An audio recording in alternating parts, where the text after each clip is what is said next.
Hey, I'm glad you're here. I want to have a conversation with you today that most people in your position do not get to have. Not a webinar, not a pitch, just a real conversation about something I know you're already thinking about. Whether your leadership bench is actually ready for what is coming next. I am Takesha Bromell, and I'm the founder of Girl Friday Business Solutions and the Girl Friday Level Up Institute. I've spent over 30 years working with leaders from Fortune 500 companies to nonprofits, and I've trained more than 10,000 leaders worldwide. And the one thing I keep seeing in organizations of every size is this: leaders get promoted, but they do not always get developed. If you're responsible for the people, the culture, or the growth of your organization, the next few minutes are for you. Let's go ahead and let's talk about this very important topic. Here's what I've watched happen over and over again. An organization is growing. Things are moving fast. Someone gets promoted because they were excellent at their job, right? And now they're expected to lead people, coach performance, drive execution across a team, hold culture together, make decisions under pressure. All of that simultaneously with very little structured support. And when it starts to break down, you don't always see it right away, but you do see it in turnover numbers. You see it in engagement surveys. You see it when your high potentials start getting quiet. You see it when succession planning suddenly exposes a bench that is not as strong as everyone assumed. This is not a people problem. I consider this to be a leadership infrastructure problem. And here's the thing about that. And a thing about infrastructure problems, they do not fix themselves between quarters.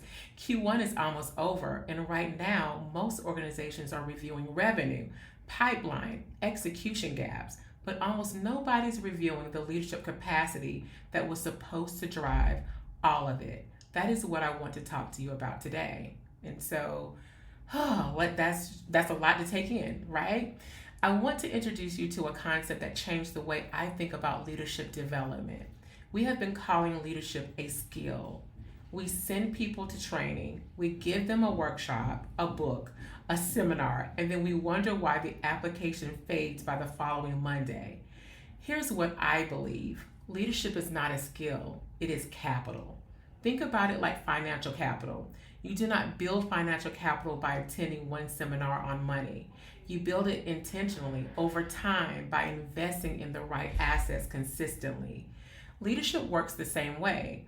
Leadership capital is a collection of assets your leaders must possess to perform effectively under pressure, complexity, and scale. And just like financial capital, if certain assets are underfunded, the whole portfolio is at risk. That is the framework behind everything I do. It's called Leadership Engineered, and it treats leadership development not as a training event, but as a capital building system.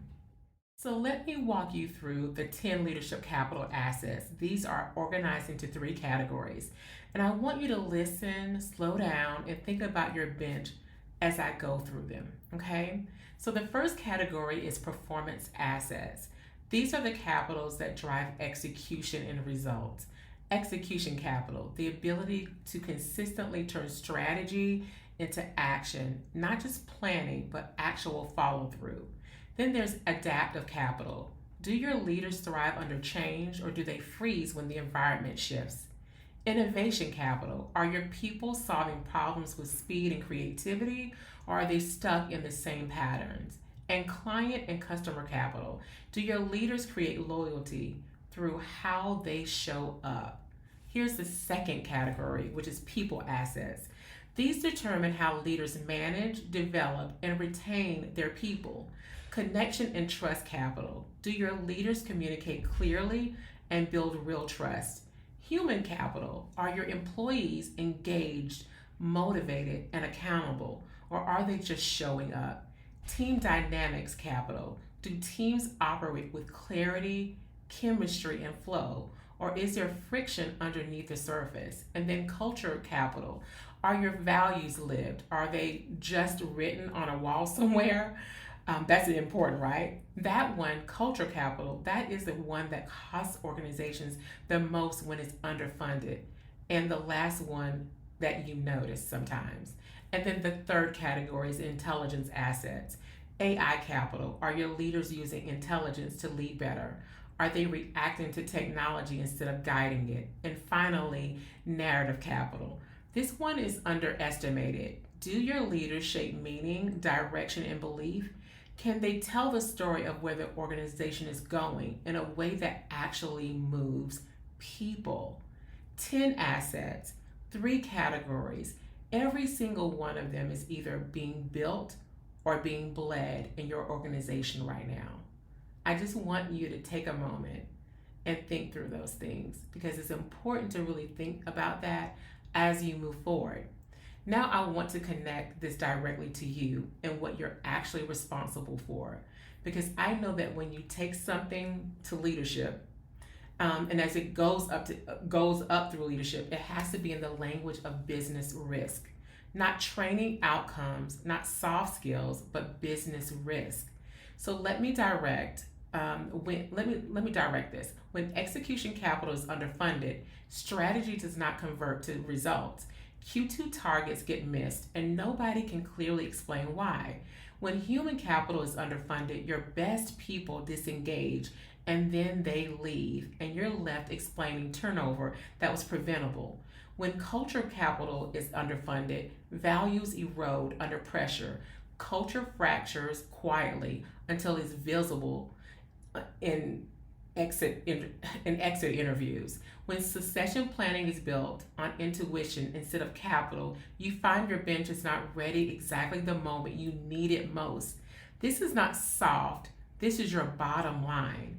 And heading into Q2, this is exactly the right moment to know where your leadership bench stands. So here's what I want you to do. In the resource links connected to this email, you have the Leadership Capital Scorecard. It takes less than 10 minutes to complete. Score your leadership bench across each of the 10 capital assets, 1 to 5. 5 means very strong, 1 means underfunded at high risk. Add up your total, then circle your 2 lowest scores. Those 2 scores, that is where your organization is losing execution, culture, and retention right now. Not next year, not when the market shifts, but right now. I also included the leadership bench audit, which shows you what a full structured diagnostic looks like and exactly what HR or any leader will know by the end of it. Read through it. It was built for your role specifically. Okay? Now, here's the last thing that I want to share with you. This is my invitation to you. Complete the scorecard, read through the bench audit, and if what you find tells you what I think it will, we need to talk, right? That's pretty easy. I am not going to pitch you on a program. I am going to have a conversation with you about what your scores mean and what intentional structured leadership development looks like for your organization specifically. So you can breathe in, breathe out. You're going to get all of that and more. 30 minutes, no pitch, just clarity. The link to book that conversation is going to be in the email as well, or in the back of this actual video. Click it before Q2 gets away from you, because here's what I know to be true. Leadership that scales does not happen by chance. It is engineered, and that's the reason why I created Leadership Engineered. I will see you on the other side. Talk to you soon. Bye.